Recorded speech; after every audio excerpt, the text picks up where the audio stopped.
My name is Nomonde Phindo. I'm a social worker working for the Department of Social Development. I work at Tshepong Victim Support Centre. Now, Tshepong Victim Support Centre is situated at National Hospital. We have other stakeholders that we are working with. We have Department of Justice and we have South African Police Services on the same premises. Now, the services that we render services to victims of domestic violence, secondary victims of domestic violence. We render services to victims of sexual offense, as well as human trafficking victims. Now, when we talk about domestic violence, or rather victims of domestic violence, it is when people have been exposed to physical abuse, emotional abuse, sexual abuse, economical abuse, harassment, and threats.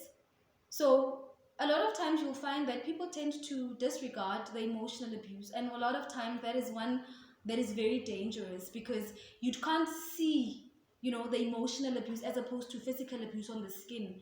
And people who are exposed to emotional abuse is when they are abused by the perpetrator using vulgar language, the perpetrator belittling the victim, the perpetrator humiliating the victim, and at the end, the victim starts identifying him or herself, with those things that have been said to them. And that's when the empowering part is so important and the counseling part is so important to assist the victim who is being exposed to that. And with these other abuses I already mentioned, with the domestic violence abuses, or rather victims of domestic violence, we render support services, counseling. We render services of support groups, the support groups as part of still counseling and supporting our victims so that at the end of the day, they move from being victims to being survivors. And should the victim want to apply for protection order, the services are available for that. Department of Justice will assist in applying for protection order, and we continue with our work of counseling, supporting.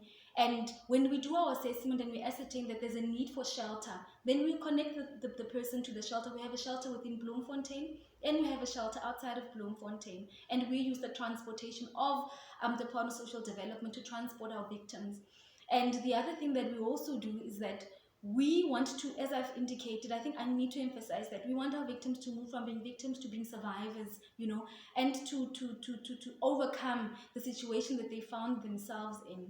Because we know that people who are in domestic violence relationships, there are different reasons, for instance, in situations of students, they'll find themselves in relationships where the partner is in a different status, economically so, and would be the one who's providing financially, and the student would feel, what, I can't go and report, where will I get money for transport, where will I get money for food, so I'll just subject myself to these situations. And they don't know that there are spaces like Tshepong Victim Support Centre where we can assist you if you are in those situations and you are a student. The other services that we also render at Tshepong is those for the victims of sexual abuse. Now, we have a 24-hour service, as social development, that we render for victims of rape. And we work with Department of Health as well as South African Police Services at Thuthuzela. Now, the Thuthuzela is also at National Hospital as well. So if a case of rape is reported at SAPS, the police would call us, and then we would do the debriefing and the counseling, and we do an assessment and ascertain whether there's a need for shelter or what. If there is a need for sheltering, then we would take that victim and take her to a safe place whilst we do further investigation of the case.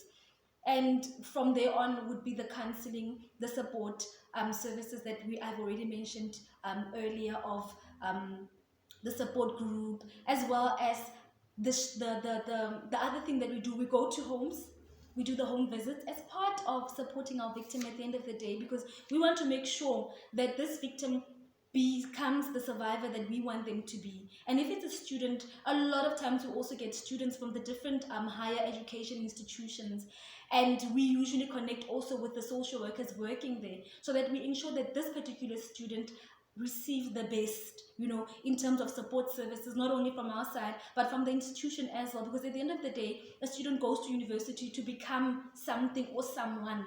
And once emotionally you are not in a good place, then you can't focus on your studies at the end of the day.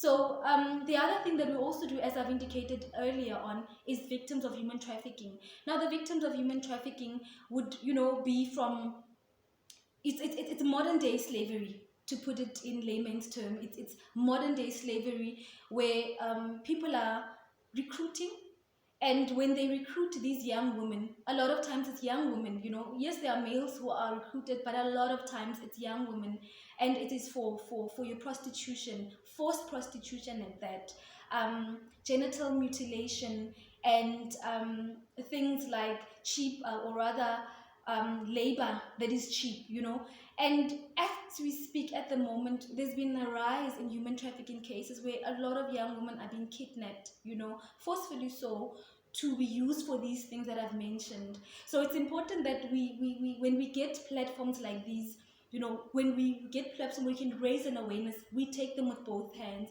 And when we heard that Central University of Technology was doing this initiative of raising an awareness, for us it was, it was one of those things that we are there, we are on board. We want to make sure that we raise the alarm, we make as much noise as we can, because gender-based violence is on the rise, and it is unacceptable that women are being abused as they are being abused, and they are in situations where they think they have nowhere to go. And when we use these platforms to raise an awareness, people are able to hear that there is a place called Tshepong. In the institution there are social workers, at CUT there are social workers, at UFS there are social workers, so there's help available.